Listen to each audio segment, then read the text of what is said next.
He stood there, back straight, eyes calm, metals gleaming faintly in the morning light that poured through the diner windows. His uniform, though a little older, still held the weight of sacrifice and honor. Across from him, a man in blue raged. A police officer, veins pulsing at his temples, voice loud enough to make a waitress freeze mid-step. "People like you don't belong here," the officer spat, pointing directly in the veteran's face. The entire diner fell silent. And in that moment, no one noticed the young man stepping through the door behind them. But they would. Because what he was about to do would change everything. Before we continue, take a moment to subscribe to this channel if you enjoy stories that reveal truth, justice, and the unexpected twists that leave you thinking long after the video ends. There's more to this story than you think, and you won't want to miss what happens next. His name was Samuel Ellis. 74 years old. A retired staff sergeant, former paratrooper, Bronze Star recipient, and a man who had seen more in one lifetime than most could imagine. He wasn't the kind to talk much about his past. He didn't wear his uniform for attention, he wore it for tradition. Every Friday morning, he came to the same diner, sat at the same booth, ordered the same black coffee and eggs over easy, and tipped every server exactly $20, no matter the bill. People in the neighborhood knew him. Some greeted him kindly. Others ignored him. But never, in all his years, had he been treated like this. The officer, Patrolman Rick Dalton, had only been on the force for 6 years. Ambitious. Young. Hot-tempered. And worst of all, proud in all the wrong ways. When he walked into the diner that day, it wasn't coffee he was looking for. It was control. And in his mind, Samuel's presence, an old black man in uniform, sitting alone, in his town, was somehow a problem. "What's the matter?" Rick sneered, loud enough for everyone to hear. "You think you earned the right to sit here just because you dressed up and pinned some fake medals to your chest?" Samuel didn't flinch. He had heard worse. From enemies in war zones. From commanders who didn't think he belonged. From neighbors in his youth. This was not new. But it still stung. "I earned these," Samuel said quietly. "And I don't need to prove that to you." Rick leaned forward. "Men like me, we serve this country today.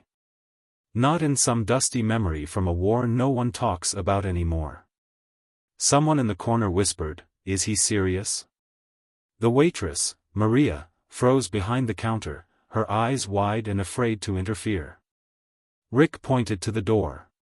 "You're gonna leave this place. You can walk out, or I'll make sure you crawl out." And that's when the bell over the door rang. A tall, sharply dressed man in a navy blue suit stepped in. In his early 30s, calm, confident, he moved like someone who belonged in a courtroom, not a diner. His eyes scanned the scene quickly.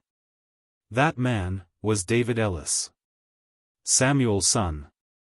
And Rick had just made the biggest mistake of his life. David didn't raise his voice. He didn't rush. He simply walked toward the booth, placing his briefcase gently on the counter beside them. "Good morning, Dad," he said, ignoring the officer entirely. "I hope you haven't ordered yet. I brought something better." Rick turned sharply. "Who the hell are you?" David looked at him slowly, with the calm precision of a surgeon. "I'm the man who's about to teach you what real service looks like," he replied. A hush fell again. Samuel, still composed, gave the faintest nod. David reached into his jacket and pulled out a small leather folder, his law license, badge, and a court order. "You just publicly threatened a decorated war veteran on private property while wearing a badge. You verbally harassed him, made racially charged comments, and attempted to coerce him to leave without cause." Rick scoffed. "You think waving a paper is gonna scare me?" "No," David said. "But the 10 million people who will see the footage in about 3 hours? They might." He gestured toward the ceiling. Quietly, the waitress Maria lifted her phone and turned the screen toward Rick, recording from the moment he walked in. The officer's face paled. "Here's what's going to happen," David continued. "You're going to apologize. Publicly. Right now. Then you're going to walk out of here, go back to your station, and wait for a formal review. And if you're lucky, your badge might still be on your chest by the end of the week." Rick looked around. No one came to his defense. Not even the cook in the back. Not even the elderly couple in the next booth who had quietly moved their plates aside, watching it all unfold like a courtroom drama. He turned back to Samuel. He muttered. "I didn't mean." "Yes, you did," Samuel said, finally rising. "But now, maybe you'll mean what comes next." And with that, Samuel turned and walked out of the diner, his son beside him. They didn't need the apology. Because they had something better. And Rick had just learned that some uniforms carry more weight than others. The video went viral before lunch. By 11:42 a.m., it had been shared by a local civil rights group. By 12:15, a major news outlet picked it up under the headline, "Veteran Harassed by Officer in Small Town Diner." By the end of the day, millions had seen it, and the comments were flooding in. "This man risked his life for our country, and this is how he's treated? Fire that cop immediately." His son handled it like a legend. But David Ellis didn't care about viral fame. He had seen this before. Outrage burned hot and fast, but justice required something slower. Something more permanent. He had learned that from his father.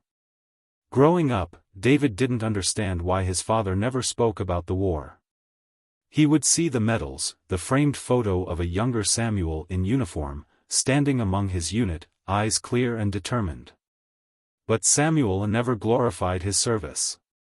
He spoke of duty, responsibility, honor, quiet strength. It wasn't until David was 17 that he learned what his father really went through, not from Samuel, but from a neighbor who had served with him. He jumped from planes into gunfire, the man said. Watched his best friend die in his arms.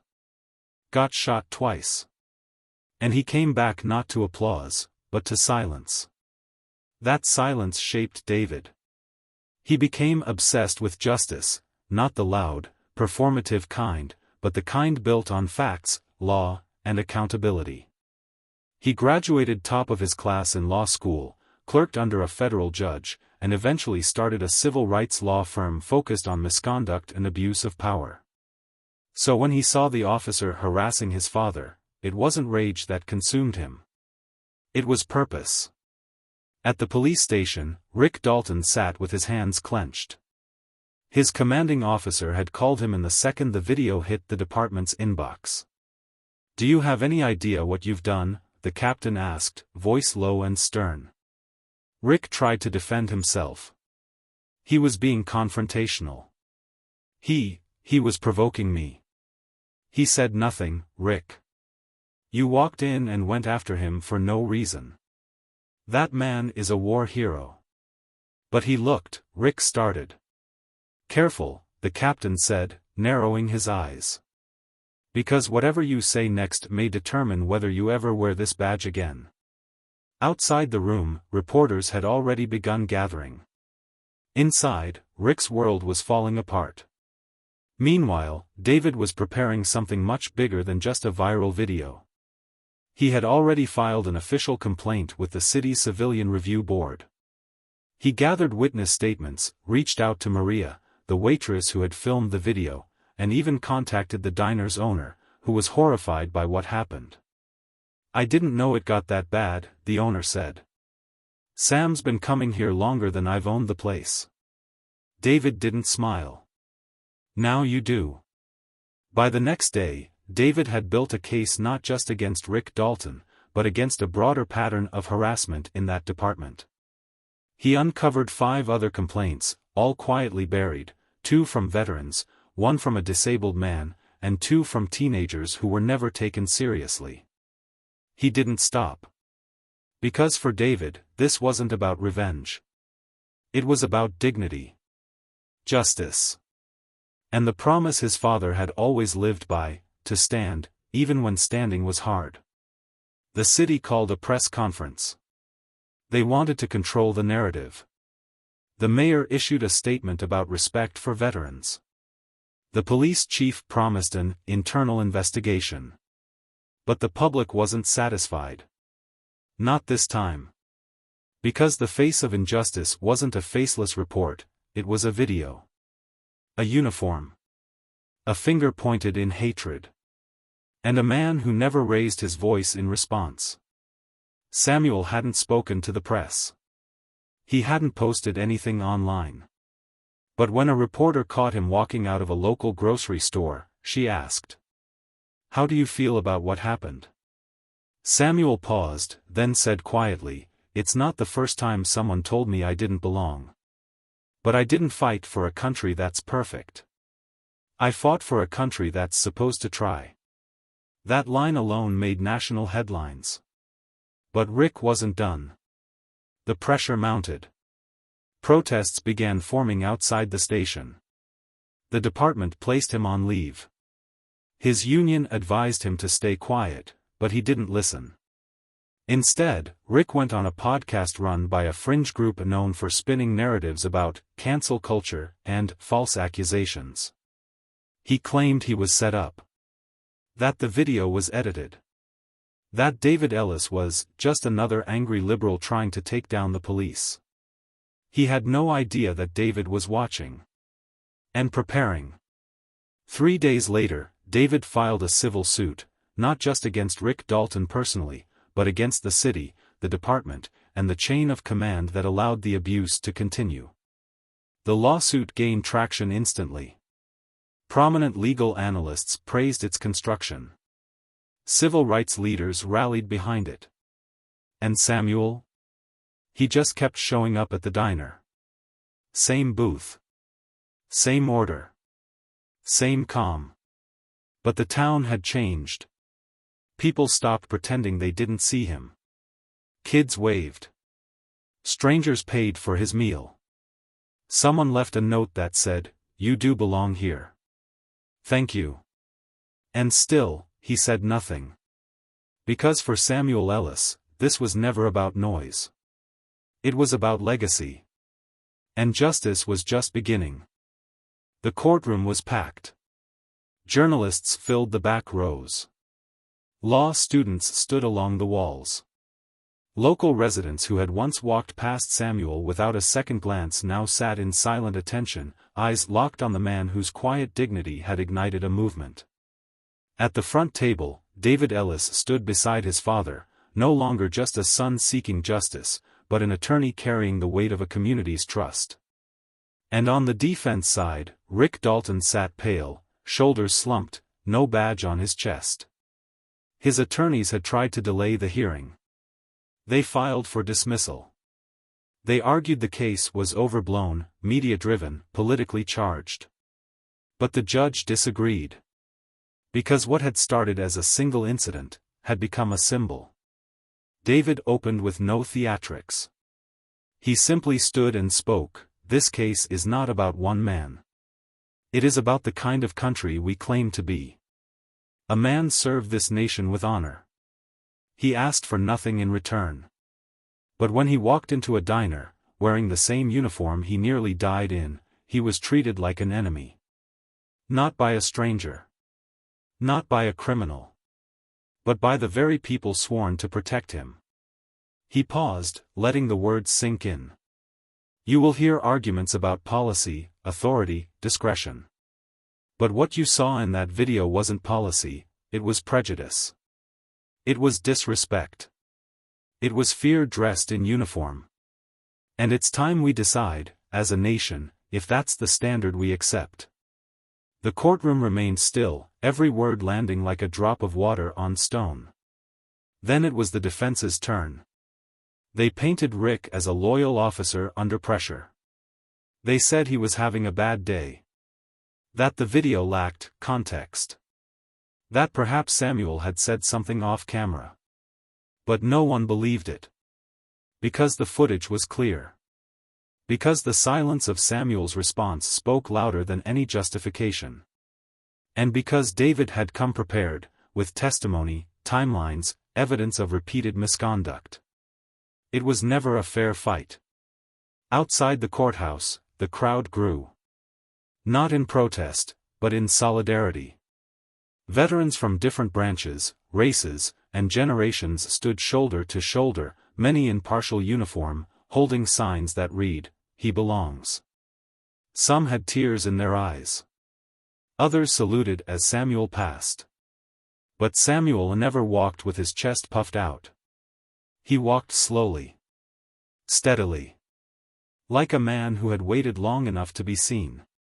The jury deliberated for 3 hours. When they returned, the verdict was unanimous. Rick Dalton was found liable for harassment, emotional distress, and abuse of authority. The city was ordered to pay damages, issue a public apology, and immediately implement reforms in its police training and accountability procedures. But David declined part of the settlement. Instead, he requested that a portion of the funds be redirected into a new initiative, the Ellis Fellowship for Public Service and Justice, a scholarship program for underprivileged youth pursuing careers in law enforcement, law, or public service. He didn't want retribution. He wanted change.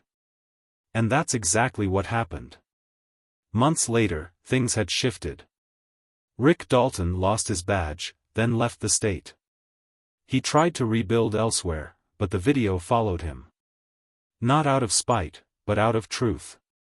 Because some legacies are permanent. The diner where it all began became a landmark of sorts. Tourists came in. A plaque was placed in booth 4 that simply read, "In honor of Staff Sergeant Samuel Ellis. Paratrooper. Patriot. Neighbor. You belong here." But Samuel didn't visit the diner as often anymore. Not because he was angry. But because he knew, his work was done. He had never asked for recognition. He had only asked for respect. And his son had given him that, and more.